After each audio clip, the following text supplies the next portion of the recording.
apa yang harus dilakukan dalam rangka keselamatan dunia dan akhirat. Baca Al-Quran. Maka tidak ada alasan untuk tidak bisa tahu Al-Quran.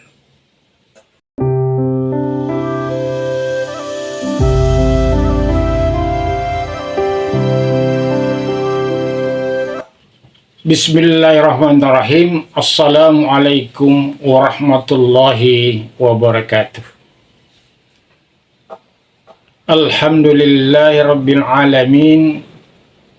Wabihi nasta'inuhu ala umuri dunia waddin.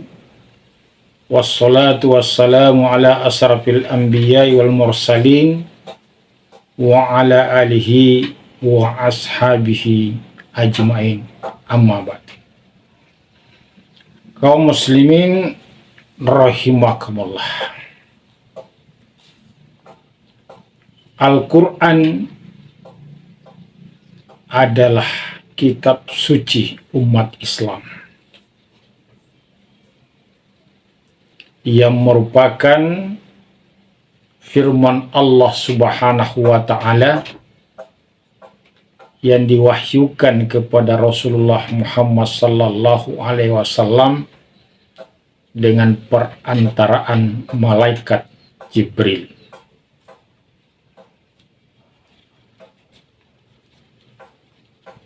Al-Quran memiliki fungsi peran sebagai hudal lil muttaqin, sebagai hidayah, sebagai petunjuk pedoman bagi orang-orang yang bertakwa dalam menjalani hidup dan kehidupannya di dunia. Juga merupakan hudal linnas, petunjuk dan pedoman bagi manusia dalam menjalani hidup kesehariannya untuk mencapai kebahagiaan, kenyamanan, kesejahteraan.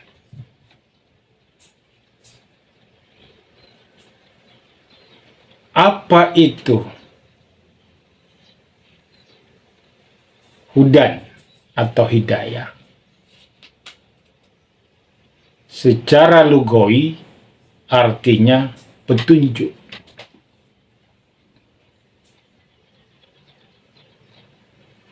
Jadi Al-Quran sebagai petunjuk artinya Al-Quran akan menuntun manusia dalam menjalani hidup dan kehidupannya di dunia untuk mendapatkan kebahagiaan dunia dan akhirat. Al-Quran akan memberi petunjuk, Al-Quran akan memberi tuntunan bagaimana seharusnya orang-orang bertakwa dalam menjalani kehidupannya dan bagaimana seharusnya manusia dalam menjalani hidup dan kehidupannya.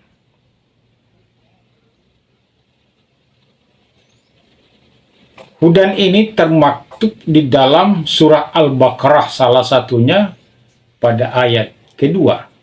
Dzalikal kitabu la raiba fihi hudal lil muttaqin. Dalam ayat ini Allah menegaskan, menyampaikan kepada kita bahwa Al-Quran hudal lil muttaqin, petunjuk bagi orang-orang yang bertakwa. Juga hudal linnas ini termaktub di dalam Al-Quran surah Al-Baqarah ayat 185. Syahrul Ramadan alladzi unzila fihil Quran hudal linnas wa bayyinatin minal huda wal furqan. Jadi Al-Quran sebagai hudan bukan hanya untuk orang bertakwa, tetapi termasuk manusia secara keseluruhan. Di dalam Al-Quran sudah tertuang tentang bagaimana Allah. Al-Quran menjelaskan tentang Allah di dalamnya. Menjelaskan tentang manusia dari mana dia, bagaimana proses kehidupannya. Al-Quran mengandung petunjuk apa-apa yang harus dilakukan manusia, apa yang harus ditinggalkan, apa akibat perbuatan manusia, apa akibatnya kalau kita berbuat salah, apa akibatnya kalau kita berbuat baik. Al-Quran juga mengandung informasi-informasi tentang peristiwa yang terjadi sebelum manusia saat ini. Peristiwa-peristiwa sejarah. Al-Quran juga memberi informasi tentang kehidupan setelah kehidupan dunia. Al-Quran juga memberi petunjuk bagaimana harusnya manusia dalam melakukan pergaulan antara sesama manusia, antara sesama umat beragama, antara intern umat beragama. Semua ada di situ.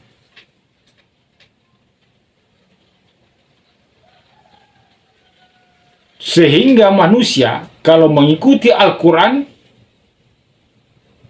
insya Allah hidupnya akan selamat di dunia dan akhirat. Kalau dia mengikuti tuntunan Al-Quran, akan terhindar dari segala persoalan-persoalan dalam kehidupan dunia. Dia akan mudah mengatasi masalah kehidupannya. Karena memang Al-Quran diturunkan oleh Allah untuk memberi tuntunan kepada manusia dalam menjalani hidup dan kehidupan. Maka kalau manusia dalam menjalani hidup dan kehidupannya tidak menggunakan Al-Quran sebagai tuntunannya, sebagai hamba Allah, maka dia akan tersesat. Kalau dia hanya mengandalkan logikanya, mengandalkan nafsunya, maka dia akan mudah tersesat dalam kehidupannya. Maka dengan demikian begitu penting kedudukan dan peran Al-Quran dalam kehidupan umat manusia, dalam rangka kebahagiaan dunianya maupun dalam kebahagiaan akhirat.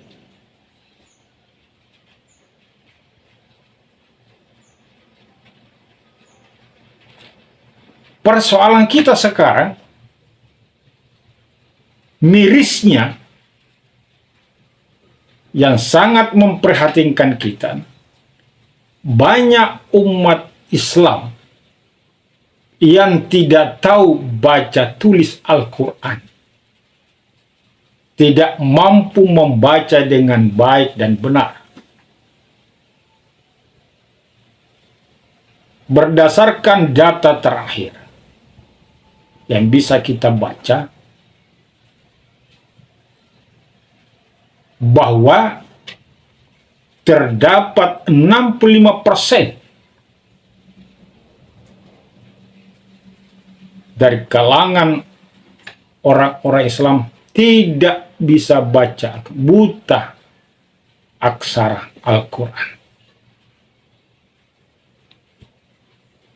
Ini sangat memperhatikan. Berarti lebih dari setengah umat Islam buta baca Al-Quran. Nah, tentu ini termasuk di dalamnya yang 65% ini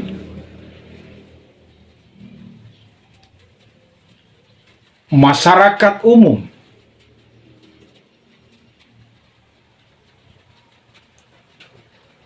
Para guru, baik guru umum ataupun guru agama, pegawai-pegawai yang ada di kantor,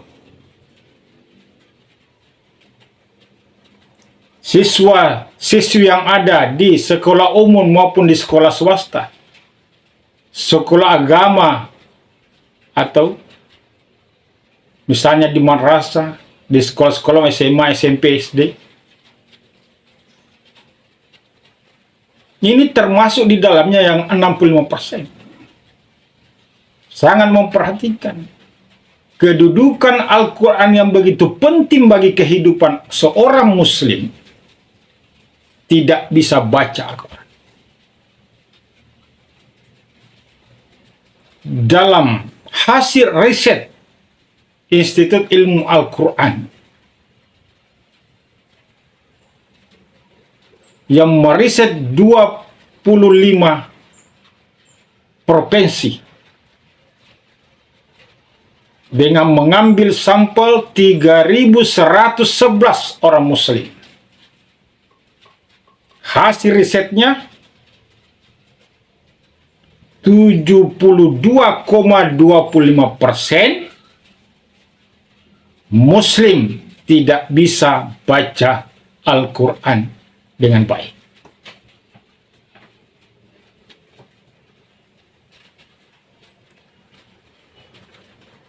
Ini sangat memperhatikan dan sangat mengkhawatirkan kita.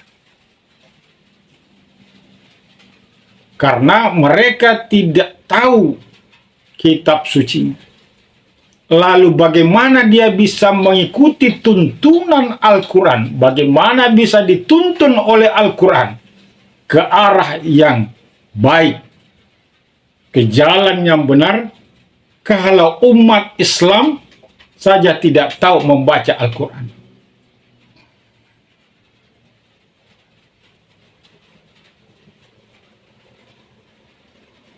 Maka barangkali terjadinya berbagai macam persoalan di tengah-tengah kehidupan muslim ini adalah salah satu dampak daripada tidak peduli, tidak mau tahu dengan kitab sucinya, walaupun dia beragama Islam. Kita khawatir juga guru-guru yang ada di sekolah umum, banyak yang tidak bisa baca Al-Quran dengan baik dan benar. Jangankan guru bidang studi umum, bidang studi agama barangkali juga ada yang belum bisa baca Al-Quran dengan baik dan benar. Sehingga bagaimana dia bisa mendidik siswanya dengan membaca Al-Quran dengan baik dan benar kalau gurunya saja tidak bisa baca dengan baik dan benar terkait Al-Quran.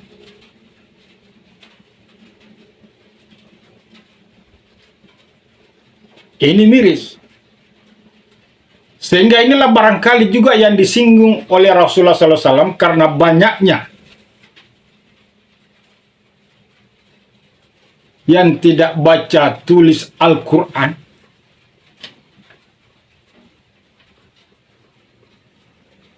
Sehingga hidupnya tidak bisa diwarnai dengan Al-Quran.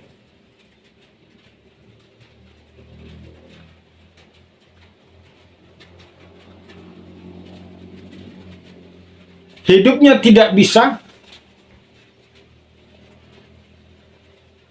mengikuti tuntunan Al-Quran.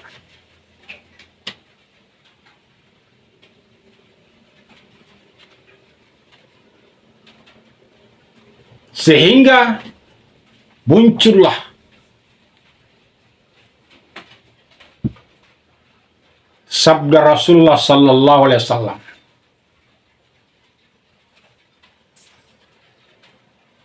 la ya'rifunal ulama illa bithaubin hasan. Tidaklah mengenal intelektual, cerdik, pandai, akademisi, kecuali dengan pakaian yang bagus. Artinya, orientasinya adalah duniawi, keindahan semata. Kenapa terjadi seperti itu? Karena dia tidak mengenal Al-Quran. Sehingga dia tidak bisa dituntun oleh Al-Quran.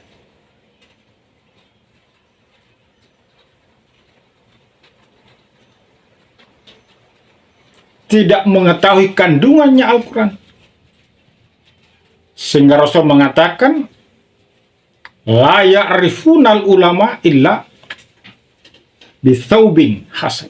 Tidaklah mengenal cerdik pandai intelektual kecuali dengan pakai indah. Tidaklah mengenal cerdik pandai intelektual cendekiawan kecuali orientasi hidupnya hanya dunia. Mengapa terjadi? Karena dia tidak dekat dengan, tidak berinteraksi dengan Al-Quran dan tidak tahu membaca Al-Quran. Bagaimana bisa mau diterapkan dalam kehidupan? Hidupnya banyak dikendalikan dan ditentukan oleh logikanya dan nafsu.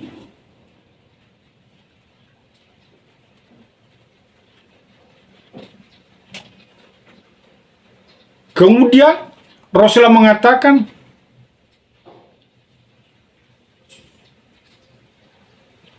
la ya'rifunal Qur'an illa bisautin hasan.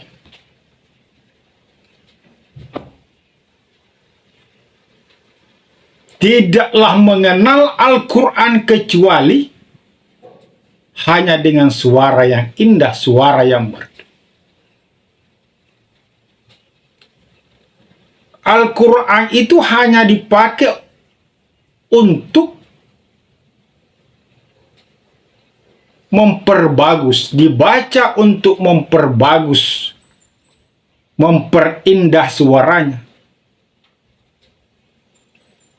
Al-Quran bukan dibaca, dipelajari untuk diamalkan, untuk menjadi tuntunan, tapi sudah berorientasi kepada komersil.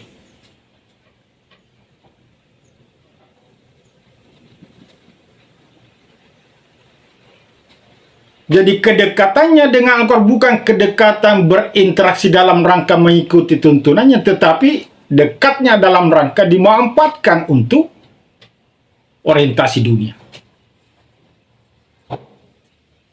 Dipelajari memperindah suaranya dalam rangka untuk komersialisasi dalam kehidupan.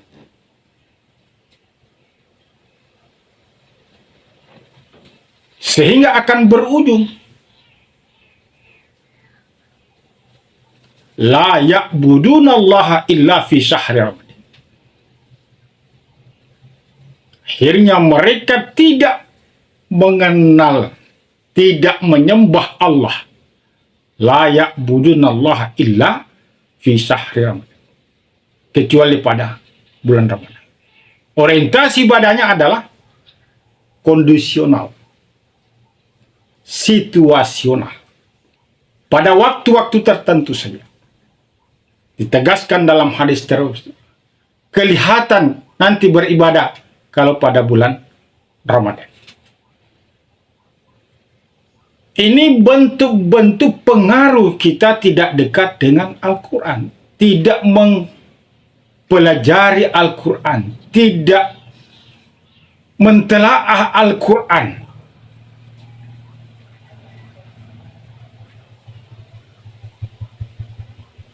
Sehingga Rasulullah Sallallahu Alaihi Wasallam berpesan dalam sabdanya. Hadis yang diriwayatkan oleh Abu Daud dari sahabat Jabir. Beliau mengatakan, Iqra'ul Qur'an wabtagu bihi wajhallahu ta'ala. Bacalah Al-Quran oleh kamu sekalian, dan carilah karunia Allah dengan membaca Al-Quran. Min qablu ayyatiya qaumun, sebelum datang suatu kaum, yukimunahu iqamatal qidhi, sebelum datangnya kaum, ia memperlakukan Al-Quran seperti mengocok undian.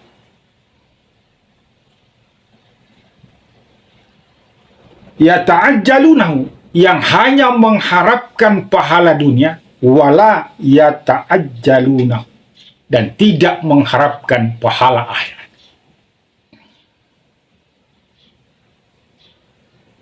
Dalam hadis ini Rasulullah mengajak kita untuk membaca Al-Quran, mempelajari Al-Quran dengan Islam, mengkaji kandungannya, mentelaah isinya,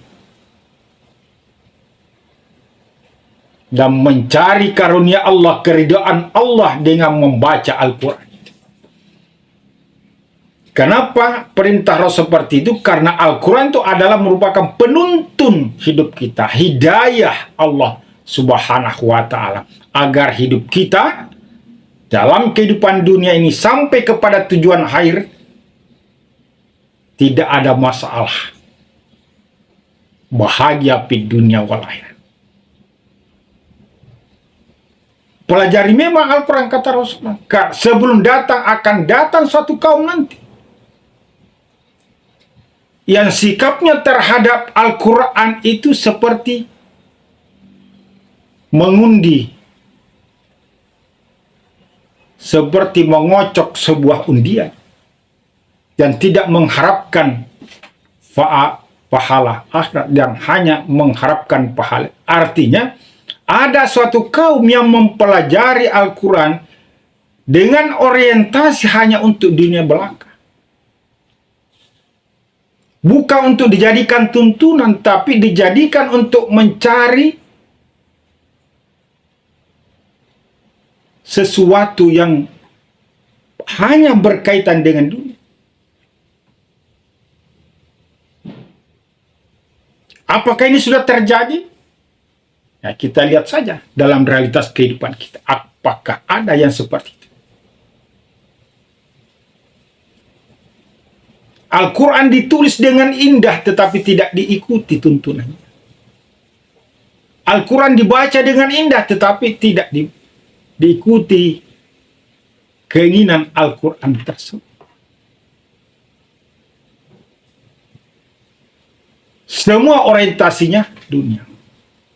Maka Rasulullah berpesan, Iqra'ul Quran. Bacalah Al-Quran olehmu sekalian. Dan carilah keridhaan Allah, karunia Allah dengan membaca Al-Quran. Karena bagi seorang beriman, waridwanu minallahi akbar. Keridhaan Allah di atas segala-galanya.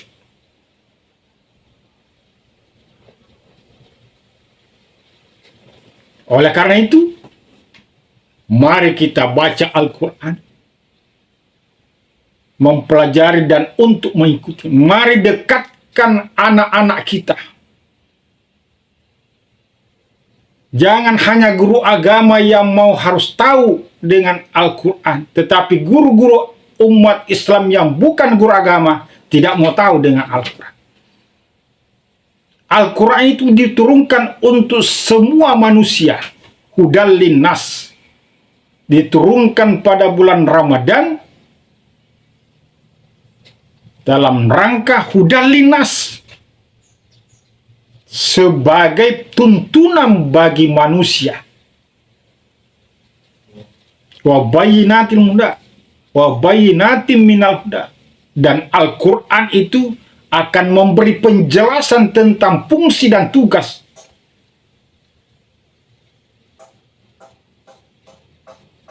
Al-Quran sebagai tuntunan. Dan juga Al-Quran akan memberi penjelasan tentang hak dan batil. Akan menjelaskan perbedaan di dalamnya, yang benar, yang salah bagi manusia. Sehingga manusia yang senantiasa konsisten dan istiqamah dengan tuntunan Al-Quran tidak akan pernah terjebak. Kalaupun dia akan terjebak pada sesuatu karena godaan setan iblis, dia akan cepat kembali ke jalan yang benar. Oleh karena itu, mari kita galakkan masyarakat untuk senantiasa berinteraksi dengan Al-Quran. Untuk senantiasa berkomunikasi dengan Al-Quran. Anak-anak kita, mari kita dekatkan Al-Quran. Upaya-upaya yang harus kita lakukan bagaimana orang tuaku anfusakum wa ahlikum nar. Dalam rangka menjaga anak-anak kita, di samping kita yang harus kuasai juga Al-Quran, mengetahui kandungan dan isinya. Sekarang Al-Quran sudah ada terjemahannya. Anak-anak kita, dilindungi anak-anak kita, agar bacaan utamanya adalah Al-Quran. Demikian juga guru-guru di sekolah, guru-guru agama. Pelajari bagaimana kita bisa memberi nilai kepada siswa kita kalau kita tidak punya nilai. Bagaimana memaksimalkan madrasah sekolah umum untuk dekat dengan Al-Quran. Penyuluh, mari gunakan tugasnya sebagai penyuluh untuk mendekatkan masyarakat dengan Al-Quran. Instansi-instansi khusus yang beragama Islam, mari kita bersemangat. Karena hanya dengan Al-Quran, kehidupan di dunia ini kita akan aman.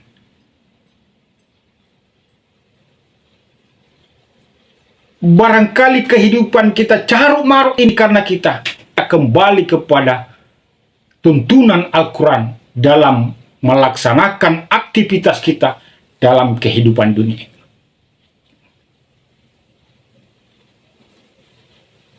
Madrasah-madrasah, mulai ibtidaiyah sampai aliyah sampai perguruan tinggi, mari kita dekatkan dengan Al-Quran. Gerakkan secara serentak.